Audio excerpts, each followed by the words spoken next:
Good evening, YouTube Model Railroader fans, Model Railroading Live fans, those that are coming from other Facebook pages, such as the Benton Central of Mr. Bill Sturgeon, the Crooked River and Eastern, Dwayne's Fork and Spoon, and Sparky's 107 up north in Canada. Whoever you follow, welcome aboard. This is vlog number 16 for 2020. Happens to be Monday, April 13th. I know I've got a few new members, and I appreciate it. Of course, I would normally go into my computer and do some shout-outs, but, well, I had some issues with my main computer earlier today, so I've got to go over and finish messing with it. But, not much actually going to happen on the railroad tonight. The biggest reason being is the fact that I'm a little sore from the weekend. Those that follow me not only follow my railroad Facebook page, but my actual personal Facebook page. And I know there are a few of you. I know that I've been doing some work outside, or we've been doing some work outside, the whole family really. It was a rather interesting weekend. Ended up pulling out a 10-foot long by 5-inch diameter route that was underneath of where I'm planning on putting a new patio. I'm getting too old for this. Anyway, but I did want to go ahead and get some things moving here. I just got finished rerunning my temporary electrical system, which happens to be just a switch box with extension cords strewn all over the place, so I can actually run the railroad once I get back to the point where I want to run it again. Right now, it runs, but as we've talked about, since it's still in that temporary state, it's starting to develop issues. Of course, because nothing is actually solid. The only thing that's solid is the bench work and the wood. Everything up from that point is negotiable. It's all over the place. I haven't seen any really big gaps open up or anything like that, but things aren't really solidly tacked down. Of course, as things move and shift and the trains roll over it, well, it's opened up a few. It's starting to show some issues. So obviously, what's the next step? The next step is to go in and actually start gluing down the foam and then gluing down the road bed. That's going to be the next step. But like I said, considering the fact that I'm so stinking sore tonight, I was going to take it easy. And one of my newest members, Santa Fe Bob, had brought up, because I mentioned it the other night about in my Saturday night maintenance, I was in my new work area, if you want to call it the new work area. But as you can see behind me, my desk is here, but there's no workbench anymore, because the workbench is now back in the other room where it belongs. As I told my wife the other night, I said I had that out while I was working on the bench work and cutting wood. We're no longer at that stage. We're pretty much done with that. So that could go ahead and work its way back into the storage area where it can't be seen. That's where it's at. That's where it stays. While I was doing that, I had mentioned the fact that, I had some things that I wanted to look into. Sparky mentioned something as well about I'm been having issues with my passenger cars with the old horn hooks, of course. And I've been talking about the fact that I need to make the conversion over to KDs or something of the like. There was a couple mentions of microtrains, their passenger car couplers, which apparently are really nice. They're a direct replacement for the horn hooks that are in a lot of the passenger cars that I have, because that was one of the concerns I had, was the fact that you can't really put a KD number 5 right on the end of the passenger car. I'm running 22-inch radius, it would tear itself apart. They would just knock themselves off the track and it would be no good at all. So to be able to keep that tight swing, you need to keep that longer armed coupler, and they make them to where they're direct replacements for what I've got. So I'm going to be looking into that.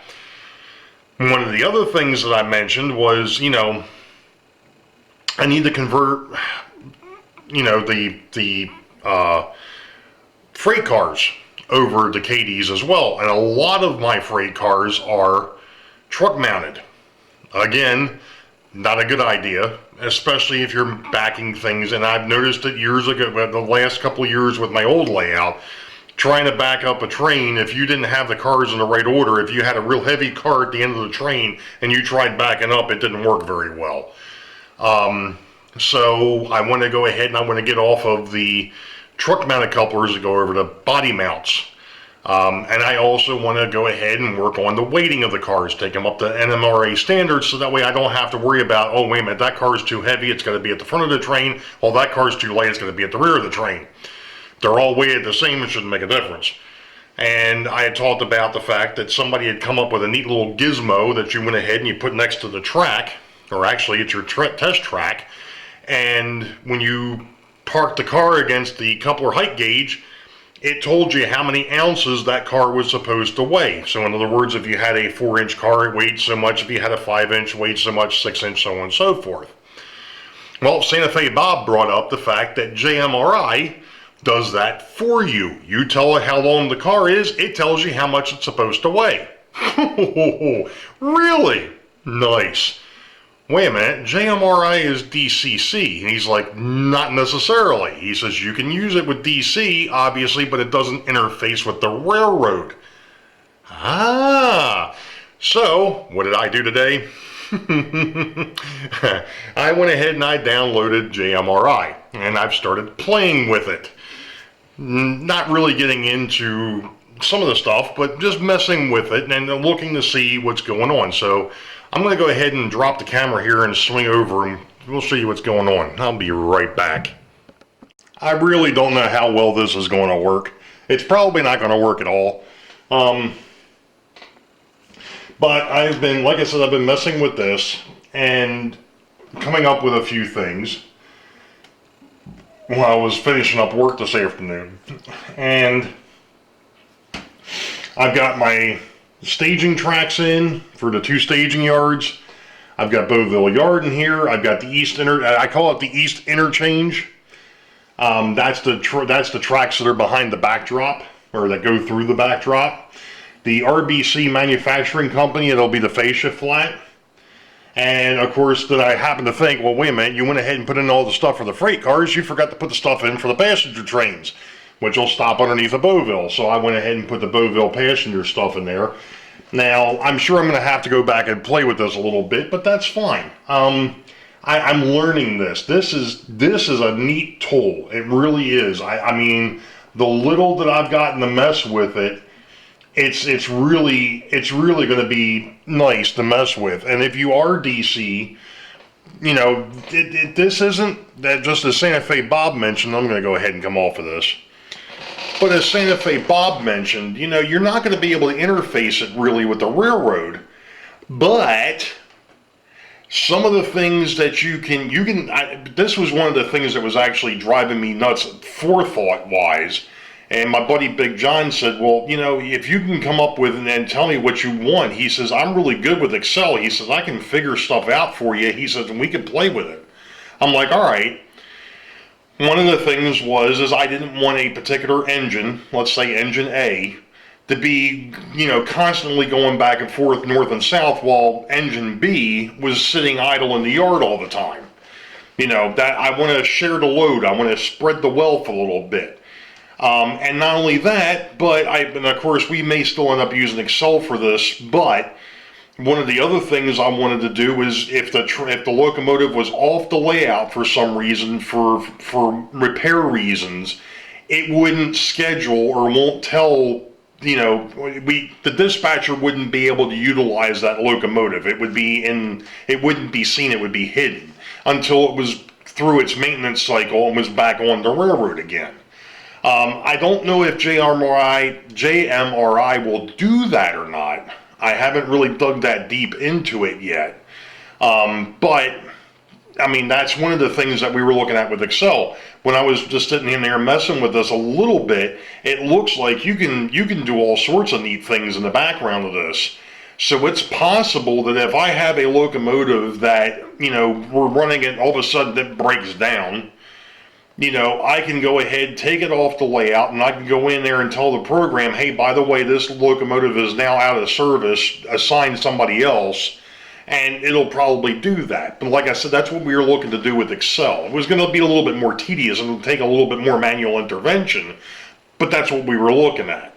And then obviously, you know I'm getting ahead of myself, but to me, those were the things that I was thinking about now, because of eventually it's going to become an eventuality. It's going to have to be done. And I didn't want to be there at the point where, okay, the thing is operational. Okay, now what do I do?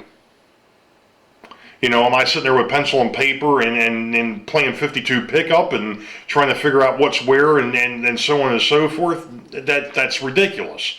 You know, I've got an Excel spreadsheet that has all 80 some odd locomotives and all 300 and some odd pieces of rolling stock.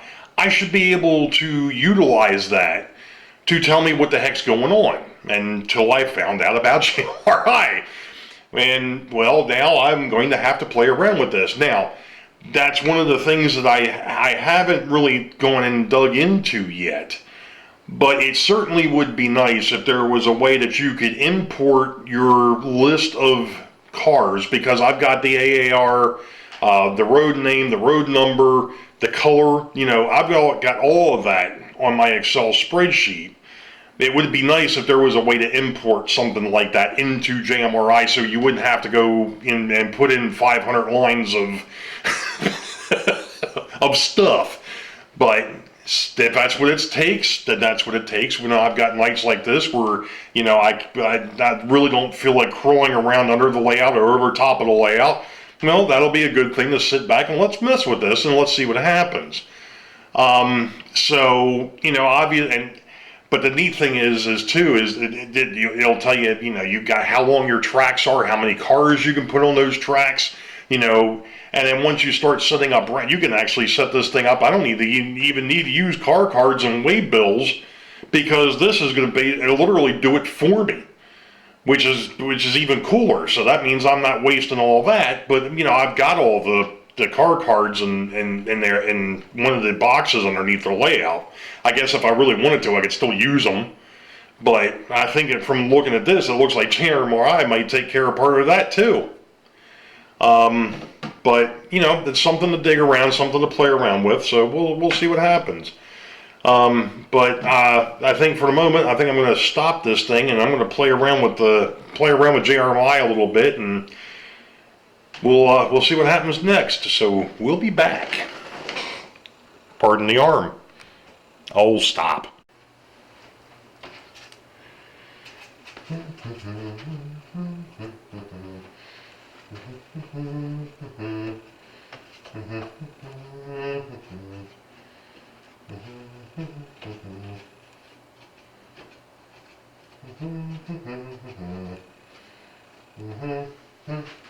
Oh, sorry. This thing's on. Good afternoon. It happens to be April the 18th, Saturday, April 18th to be exact. And you're probably wondering what the heck I'm up to. Yeah, I'm actually up to about 6'2", but that's beside the point. I'm actually marking the center line of the northbound main.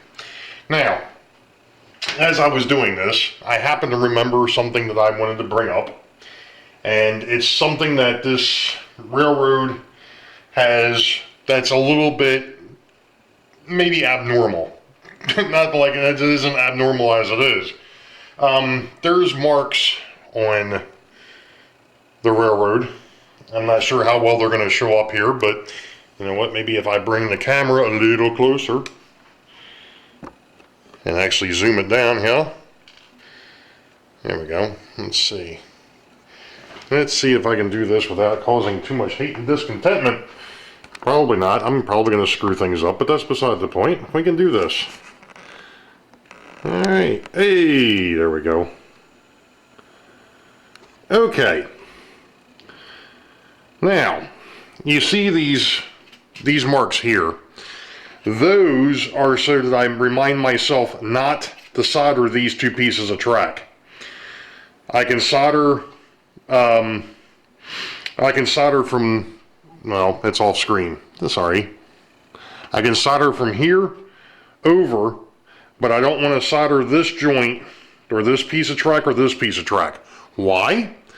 Well, you see these other lines here? That's where the brake is in the railroad. So if I ever decide I need to take this thing apart or move again, I can actually go ahead, just pull this piece of track out, pull this piece of track out, and we should be good. So these two pieces, in actuality, these two obviously wouldn't get soldered either. So once I get finished marking the center line, I'll be able to go ahead and start doing some gluing, which will be the next step. Something I've been talking about doing for about 3-4 weeks now. So let me go ahead and scoot this thing back out. There we go. So I'm going to get back to marking the center line and going from there. I started over there on the other side of the backdrop, on the other side of Newton's farm. So I'm going to go ahead and continue my merry way down the rest of the layout here over in the Boeville, and we'll go from there. There's a few other things that I want to catch up on, but let me go ahead and finish this, and maybe tonight I'll go ahead and I'll actually finish up this video and we'll get it uploaded. But there's some cool things. There's some cool things going on around here. Let's just put it that way. We'll be back. All right.